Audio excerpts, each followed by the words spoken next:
بسم الله الحمد لله والصلاة والسلام على رسول الله اما بعد قال المصنف رحمه الله بسم الله الرحمن الرحیم کتاب بدء الوحی. مصنف رحمت الله علیه گفتن که کتاب بدء الوحی، اول گفتن که بسم الله الرحمن الرحیم، با بسم الله کتابشون شروع کردن، با بسم الله الرحمن الرحیم کتاب خود را شروع کردن و این استنباط از آیت قرآن کریم است که الله تعالی وقتی که سلیمان را نقل کرد، سلیمان وقتی که خط نوشتن، مکتوب نوشتن، انه من سلیمان و انه بسم الله الرحمن الرحیم، این نامه از سلیمان است و این نامه با بسم الله الرحمن الرحیم شروع میشه. گفتن نوشتن و اینچنین الله تعالی نیز تمام سوره های قرآن را غیر سوره توبه با بسم الله الرحمن الرحیم شروع کرد. بنابراین کتاب صحیح بخاری را با بسم الله الرحمن الرحیم شروع کردن، یعنی معنایش به نام، یعنی این کتاب شروع میکنم نوشتنشه به نام پروردگاری که یکی از نامهاش رحمان است و یکی از نامهاش چی است؟ رحیم است. گفتن که کتاب الوحی، کتاب وحی گفتن، یعنی وحی از الله تعالی، وحی این خبر سری و به واسطه جبرائیل علیه السلام از نزد الله تعالی به پیغمبران الله تعالی آورده میشد. سخنی الله تعالی را فرشته جبریل به نزد محمد صلی الله علیه وسلم میارد. همین چه خیلی سر شد اول درباره، چون این کتاب عبارت از وحی است، سر تا پا سخن پیغمبر است. بنابراین مقصد ما دانیم که این از کجا آمد. قال الشيخ الإمام الحافظ أبو عبد الله محمد بن إسماعيل بن إبراهيم بن المغيرة بن رزبة البخاري بن رزبة البخاري رحمه الله تعالى آمين. یعنی مصنف رحمت الله علیه نام و نسبشون ذکر کردن. این یکی از عمل ناسخانایی که کتاب نوشته میگرفتن، شروع بدایت کتاب این سخن کی گفت بسم الله، کتاب وحی کی گفت؟ کتاب بخاری گفتن. فقط این زیر بگرفتن که از بسم الله پایین تر است، از بسم الله نام مردم بالا نیست، گفت پایان بنوشتن. اصلش این بسم الله هم سخن امام بخاری، کتاب الوحی هم سخن بخاری. ثانی شروع کرده گفتن که باب كيف كان بدء الوحي الى رسول الله صلى الله عليه وسلم. باب معناش در مثلا، یعنی باب کتی جدا میکنن، گویا که یک حوله هست تو این کتاب چندین درها دارد.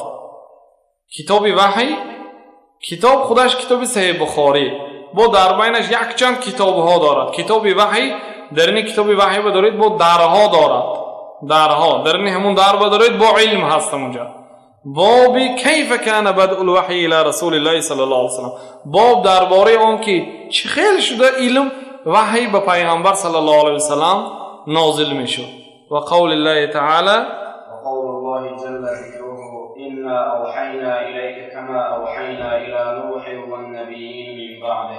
الله تعالی سخنش ذکر کردن در سوره نساء که الله تعالی میگه که انا اوحینا الیک، ما به تو وحی دادیم، یعنی خبر دادیم ای محمد، کما اوحینا الی نوح، چخیلی که به نوح پیغمبر وحی داده بودیم، و النبیین من بعده، و اون پیغمبرایی که بعد نوح آمدن. این دلالت میکند که همه پیغمبرها الله تعالی یک خیل وحی میداده است، یعنی اسلوب آمدن وحی به واسطه جبریل. چخیلی که به تو علم دادیم، وحی دادیم، به دیگر پیغمبرها، به نوح و بعد اون آمدگی پیغمبرها همینطور علم دادیم. گفتگی آیات.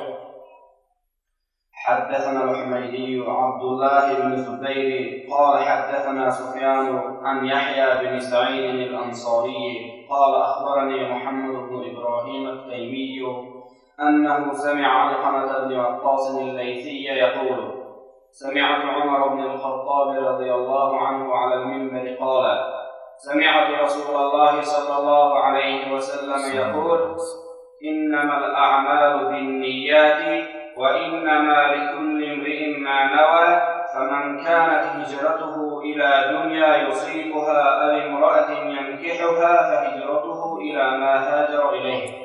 این اولین حدیثی که امام بخاری رحمت الله علیه در کتاب صحیح بخاری ذکر کرده بودند که حدثنا الحمیدی عبدالله بن الزبیر، برای ما حمیدی عبدالله ابن زبیر استازی مکگیشان گفتن قال حدثنا سفیان.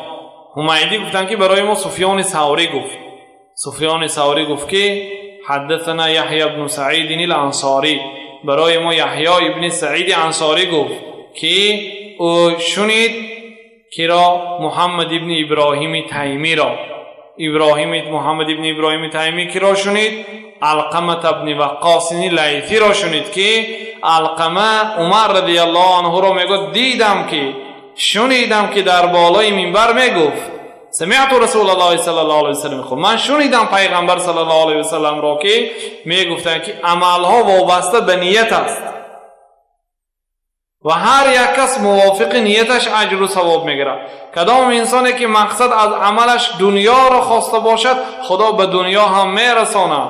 کدام انسان مقصد از یک عمل خیرش زنگیری باشد خدا همون زن به هم میرساند. کسی که یک عمل کرده باشد نیتش چی باشد انا همون خدا میرساند. گفتگی حدیثه بینید بین امام بخاری بین پیامبر چند کس است؟ عبدالله ابن زبیر استاد امام بخاری، بعد سفیان یعنی ثوری، بعد یحیی ابن سعید انصاری، بعد محمد ابن ابراهیم تیمی، بعد علقمه ابن وقاص لیثی، بعد عمر رضی الله عنه، بعد پیغمبر. یعنی بین امام بخاری و بین پیغمبر 6 نفر آدم ها هست. برای اون که ما گفتیم امام بخاری بعد 184 سال وفات پیغمبر صلی الله علیه و سلم چی کردن؟ به دنیا آمدن. بنابراین بین آنها 6 نفر است در اینجا. یعنی علم به واسطه گرفتن، پیغمبر ندیدن، حتی سفیان ابن ثوری ندیدن. آخر بین سفیان ثوری ندیدگی، سفیان ثوری از دنیا گذشتن، امام بخاری ندیدگی بودن. امام بخاری کی را دیدن؟ یا استادشون حماد دیدن، عبدالله ابن زبیر را دیدن. بنابراین این بین آنها چند نفر است؟ 6 نفر. و بین پیغمبر صلی الله علیه و سلم میگن که عالم های اهل حدیث میگن که کفا بالمرء شرفا ان یکون اسمه فی ادنى سلسله اسمها اسم رسول الله صلی الله علیه و سلم. برای انسان کفایت است که نامش در سلسله نامهای باشد که اولینش نام رسول الله هست، آخرینش نام انا همون انسان است. روز بینید در این حدیث آخرینش نام بخاری است، بالاش نامی کی هست؟ پیغمبر صلی الله علیه و سلم. از ما در حدیث ها ما در صحبت ها ما پیغمبر صلی الله علیه و سلم گفتم میگوییم به مردم. در زمانه های امام بخاری اینطور نبود. میگفتن که اگر کی پیغمبر گفت گوید میپرسیدن که من حدثک عن النبی صلی الله علیه و سلم، تو کی از پیغمبر سخن کرد؟ یعنی پیغمبر دیدی می کی پیغمبر گفتم میگویی با اکی شنیده گوشه همون گو. همین خیلی بود علم. بعد امروز که بین ما و بین پیغمبر شخصیت های زیاد شد، اگر این حدیث حاضر گیریم اگر شاید 26 کس میشد بین شما و بین پیغمبر صلی الله علیه و سلم، اینا از خود کردنش برای مردم دشوار است، حتی برای اهل علم و حتی در دنیا شاید شخصیت های به شمار یافت میشد که سخن های پیغمبر به واسطه اسنادش از خود داند تا پیغمبره. برای آنکه اینها یعنی گفتیم مردم ما مغز به اعتبار میتین سخن پیغمبر خودش به ما بیننگی ها چی؟ برای آنکه امام بخاری و ترمذی و مسلم و نسائی و ابن ماجه و امام احمد و اینها کتاب کردن. در این شکل نبود حدیث های پیغمبر. حدیث های پیغمبر چاش و پاش در تمام دنیا بود. انا همین خیلی انسان ها رفته جمع کردن. بعد وقتی که اینقدر کتاب جمع کردن به نزدشون یک شاگرد بیادگر یک بار 7000 حدیث گیرا میبرفت.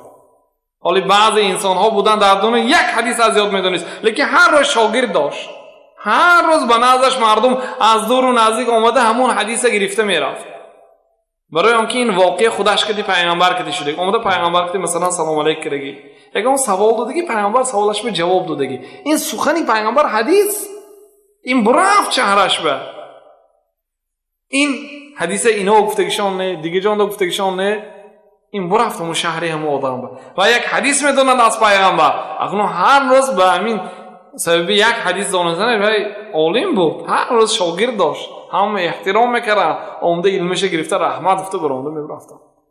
یک حدیث داشت، لیکن امام بخاری با این انسان ها جمع کرده تیار کرده آورده موندگی کی خواهد آمده نسخ کرده میگیرد، نوشته میگیرد و اجازت میگیرد که همین حدیث من امام بخاری و اثر تا آخر خواندم شنیدم، میگه بعد میره تیار.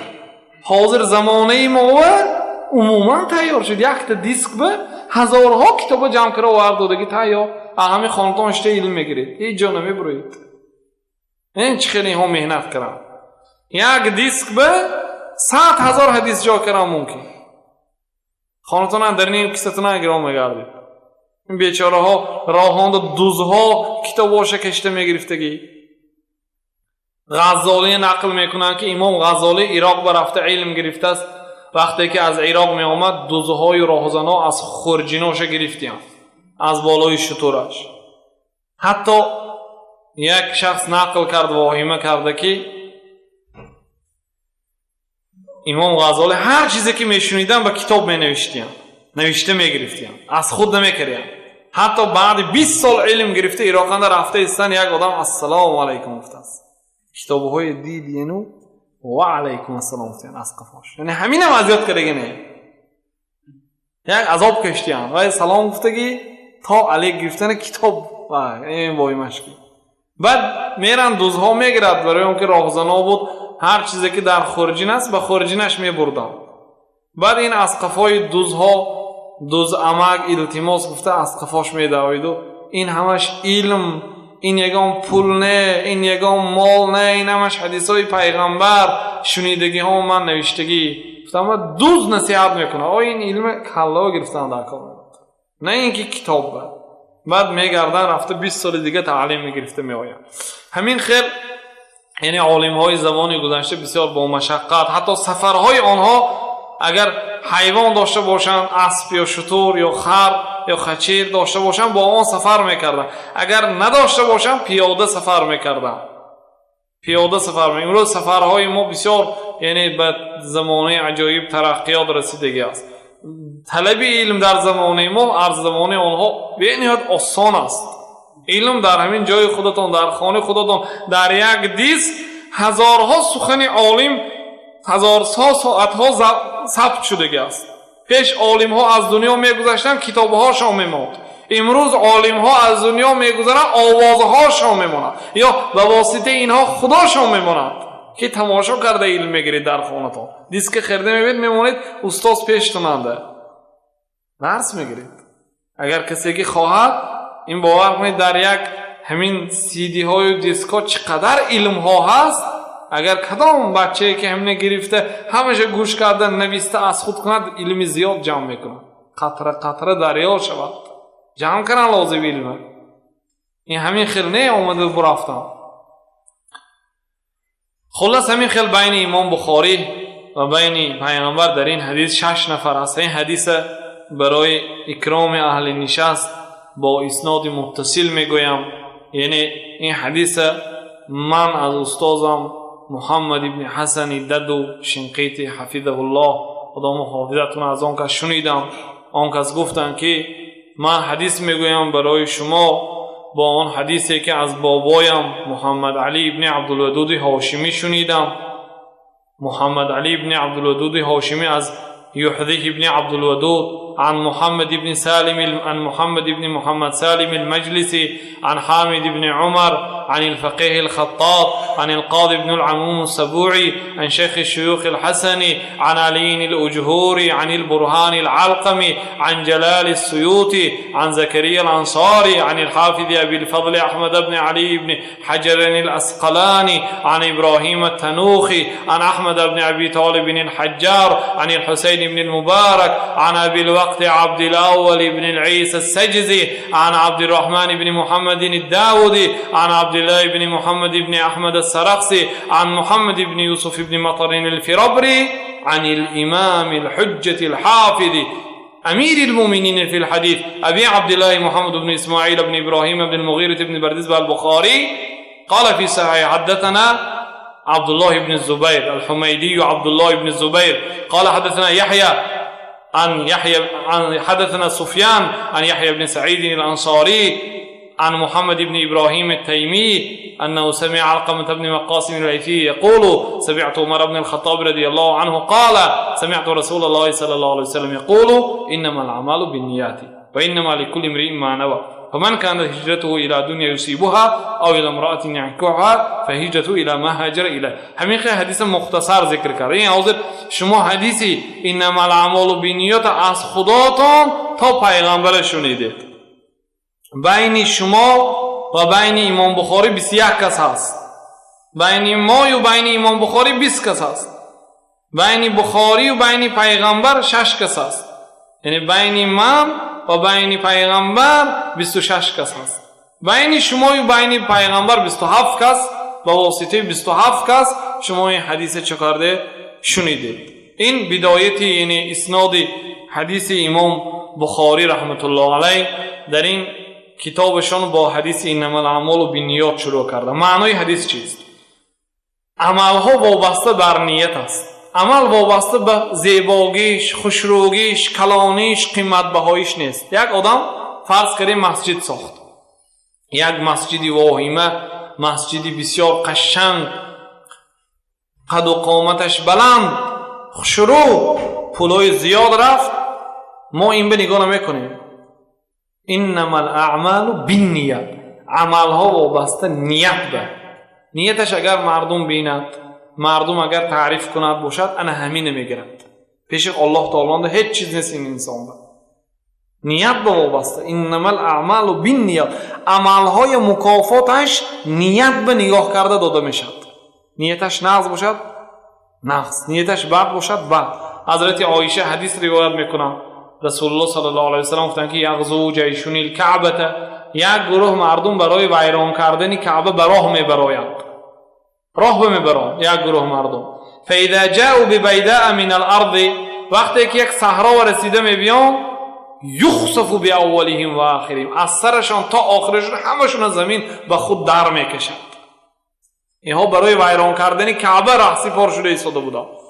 حضرت عایشه گفتند که یا رسول الله فیهم اسواقهم و من لیس منهم، در بین آنها بازارچه هاشون است، تاجرا، و آنهایی که برای ویران کردن کعبه نه، برای دیگر چیز، برای حج یا عمره یا دیگر چیز سفر داشتن، نیتاشون دیگر بود. پیامبر صلی الله علیه و سلم یخسف باولین و آخرین ثم یبعثون علی نیاتهم، گفتن که اولین و آخرین همشون زمین در میکشد به کثافت آدمهای بعد، سپس روز قیامت موافق نیت هاشون اجر و ثواب داده میشه. اگر نیتش حج باشد حج داده میشد، نیتش ویران کردن کعبه باشد عذاب خدا میبیاد. ببینید نیت وابسته. اگر چندی که ظاهرش در بین آنهایی که به ویران کردن کعبه رفته ایستاده باشد هم در وقت در بین کاروان، لیکن مقصدش برای این نبود، نیتش به اعتبار. بنابراین شریعت نیت اعتبار میکنه.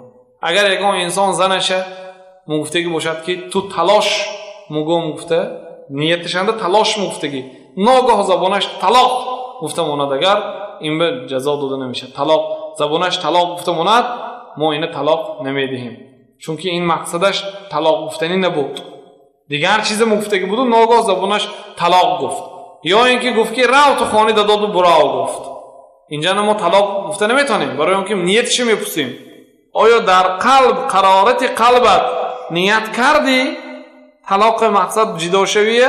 اگر نیت کرده باشد طلاق میافتد، اگر نیت نکرده که باشد طلاق نمیافتد. انما الاعمال بالنیات. یک انسان سحری روزی پنجشنبه دو کس خستن، یکی آنها نیت کرد که روزه میدارم همین روزی پنجشنبه پیامبر روزه میداشت، گفت روزه نیت کرد. یکی دیگر روزه نیت نکرد، لیکن همون روز اینها که طالبین بودن مثلا یا دانشجو بودن یا مسافر بودن هیچی نخوردن تا شام، هر دوشون بگاهی وقتی شام به آب آوردن، طعام آوردن، یکیش بسم الله گفته میکشاد روزشه، یکیش روزه نه، لیکن هر دوشون از پگاهی تا بخوی برابر بود، هیچی خوردگیش نه، هیچی نوشتگیش نه. این ثواب روزه داره گرفت، هیچی نگرفت، فقط گرسنگی و تشنگی. چی فرق اینها چی؟ فرق اینها نیت. فرق اینها نیت. دو کس از مسجد در آمد، یکی آنها تحیات مسجد خواند، یکی آنها دو رکعت فرض بامداد خواند. مثلا ظاهرش ما ببینیم که هر دوشون دو رکعتی نماز خواند، نمیدونیم چی خواند، نیتش نمیدونیم چی خواندی. گفت که من 2 رکعت فرض خواندم یا 2 رکعت تحیات مسجد خواندم. دیدید عملها وابسته به نیت، وابسته به ظاهر نه. الله تعالی به جسدهای شما، به صورتهای شما، به لباسهای شما نظر نمیکنه، بلکه به دلهای شما نظر میکنه. گفتم پیامبر صلی الله علیه و سلم. بنابراین مقصد بخاری چیست؟ کن کتاب صحیح بخاری این حدیث که شروع کرد، مقصدشون مقصد از نوشتن این کتاب عالم به مشهور شدن، همه بخاری تعریف کند نه، مقصد خالصا لله، مقصد برای رازگی الله تعالی است. و این چنین خواننده های و شاگردای خاطر رسان کردن که مقصد از صحیح بخاری خواندن و درس گفتن چیست؟ این کتابی واهمه و درس میگویند اینها یعنی عالم بودن، یا اینکه اینها بسیار به درجه رسیدن که امروز به کتاب صحیح بخاری رسیدن، گفته در بین مردم برای شهرت یافتن می یا برای چی؟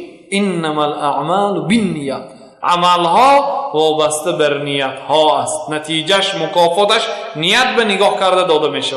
و انما لکل امرئ ما نوى، هر یک کس موافق نیتش اجر و ثواب میگیرد. این حدیث دوام دارد. فمن کانت هجرته الی الله و رسوله، کدام انسانی که هجرتش به سوی خدا باشد، به سوی پیغمبر باشد، هجرتش به سوی خدای و پیغمبر حساب میشه. هجرت همین خیلی که از مکه به مدینه هجرت میکردن، از مکه به مدینه هجرت میکردن، یعنی مکه ترک کرده مدینه رو میآمدن. مکه جای عذاب و شکنجه، جای کافرها بود، مدینه شهر اسلامی بود، مدینه رو هجرت میکردن. بعضی انسان ها خالصا لله هجرت نمیکرد، مثلا داداش میبرد اگه همراهی پدرش برفتن به هجرت میکنه، خالصا لله نه مقصدش. یا یک آدم یک زنک خواستگار شده، زنک گفت که من هجرت کرده ایستادم مدینه و اگر خواهی همراه من هجرت کن مدینه و من سونی مدینه نه تو شوهر رو میرسم. گفت که پیامبر گفتن که کسی که هجرتش مقصد از هجرت این عبادتی بزرگ است. اگر یک شهر به شما نمازخوانی و نماند، الله گویی و نماند، عبادتتون کردن و نماند، شما واجب میشد که به شهر ترک کرده دیگر شهر بروید. یک شهر تینجی امانی که بی‌ملال پروردگارتون سجدتون میکنید و عبادتتون میکنید. اگر همون شهرنده زندگی کنید روز قیامت جوابگر هستید. اگر به شما نماز بنماند، عبادت بنماند، دینتون رو آشکارا کردن نتونید، بعد اونجا هجرت کردن درست است. چی؟ هجرت برای زنک شده هجرت کردی باشد، برای خدا ثواب نمیتید هجرت، برای اینکه برای رازگی خدا هجرت نکرد. یا دنیا و شده هجرت کرد. فرض کنیم که مدینه تجارت سوداش نخستر نسبتی مکه، مدینه رو میرم گفت، برای اونکه اکثریت خیشم هم رفت اونجا، هم اونجا تجارت بهتر نسبتی مکه، گفته هجرت کند. ظاهرش بینید مکه ترک کرده مدینه و اومدگی بریم، لیکن باطنش گرید نیتش برای دنیا اومدگی. کسی که برای خدا شده، برای پیغمبرش هجرت کرده شد، مکافاتش خدا میتید. لیکن کسی که برای دنیا شده هجرت کرده شد، همون دنیاوی هم میرسد، دنیا دار هم میشد.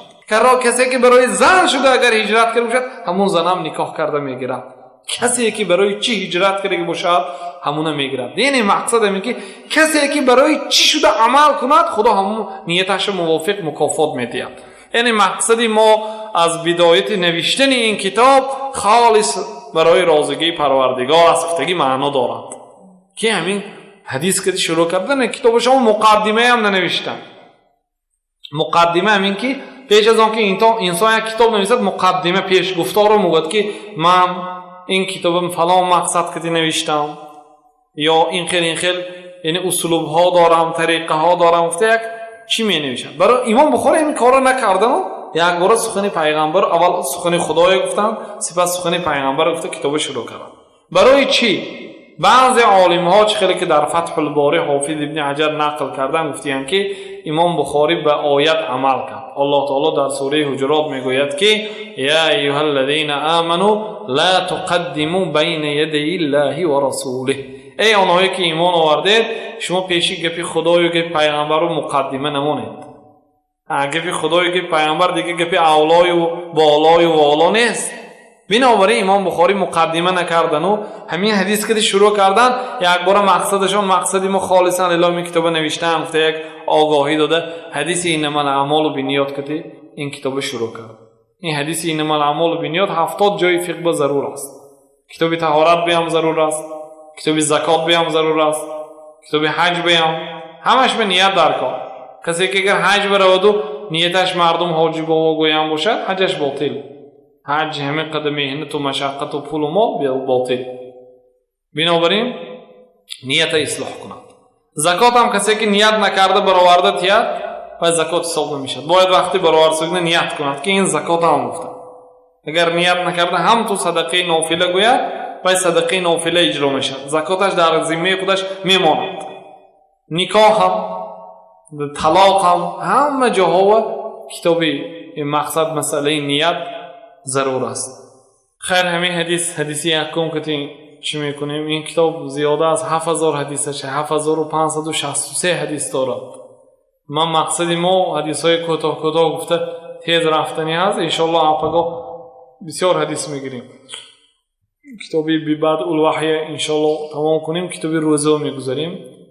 کتابی روزه برای اون که احکام روزه و صوم و صیام و احکام رمضان تعلیم گیریم. بعد انشالله نصیب باشد ضرور شیم. کتاب اثرش به ترتیب نمیخونیم. برای اون که ما در ماه رمضان استادیم ما کتاب ایمان خوانیم، کتاب طهارت خوانیم، کتاب نماز خوانیم، حج خوانیم. شاید ما در مدت های اگر همین خیل رود این کتاب تصور کنید یک شب به یک حدیث گیرید اگر 7000 شب در کار برای این. بنابراین کوتاه‌تر مختصرتر کرده انشالله تیزتر حدیثای میگیریم. حدیثای پیامبر صلی الله علیه و سلم درباره مردها سخن نمیکنیم. بین امام بخاری بین پیامبر 5 مرد است. عبدالله ابن زبیر. این عبدالله ابن زبیر کی هست؟ کی دنیا اومد؟ کی تولد شد؟ چه خیلی انسان بود؟ درباره این گونه میزنیم. درباره سفیان ثوری که شیخ عبدالله ابن زبیر است درباره این هم سخن میکنیم. درباره یحیی ابن سعید انصاری که تابعین بود درباره این هم سخن نمیکنیم. درباره محمد ابن یحیی تمیمی هم سخن نمیکنیم. درباره علقمه ابن وقاص هم سخن نمیکنیم. درباره عمر هم حتی سخن نمیکنیم.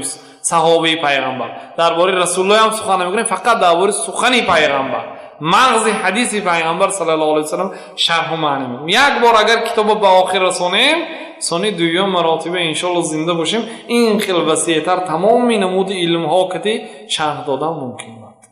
بنابراین ما کتاب ترتیبی یکم کتابش کتابی وحی میگذاریم لیکن بعد کتابی وحی عباره کتابی روزه میگذاریم متعلق حدیثایی که کتابی روزه است و میگیریم. همین خیلی ضرور کتابایی که ما حاجت ما در عین زمان با کدام کتاب محتاج باشیم انا همون چی با اون شرح و معنی میگیم.